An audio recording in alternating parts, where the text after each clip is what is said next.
वर्दलपाड, crime petrol news. Jammu काश्मीरच्या पहलगाममध्ये मंगळवारी 22 तारखेला झालेल्या भीषण दहशतवादी हल्ल्यात पुण्यातील 2 पर्यटकांचा मृत्यू झाल्याची माहिती समोर येत आहे।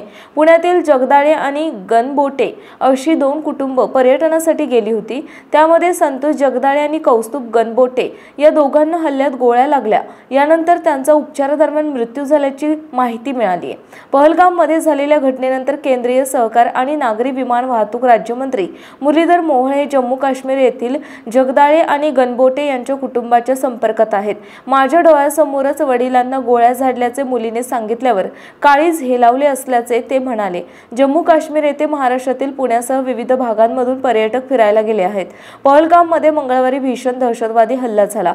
यावेळी ते पुण्यातील गणबोटे आणि जगदाळे अशी 2 कुटुंबे होती। त्यामध्ये आसावरी जगदाळे, प्रगती जगदाळे, संतोष जगदाळे तसेच कौस्तुभ गणबोटे आणि संगीता गणबोटे यांचा समावेश आहे। दहशतवाद्यांनी गोळीबार सुरू केला, त्यात यातील संतोष आणि कौस्तुभ यांना गोळ्या लागल्या। यातील एकाच्या अंगात 3 गोळ्या घुसल्या असल्याचं समजतंय। आपल्या परिसरातील महत्त्वाच्या बातम्या पाहण्यासाठी आमच्या क्राईम पेट्रोल न्यूजच्या चॅनलला सबस्क्राइब करा आणि बेल आयकॉन प्रेस करा।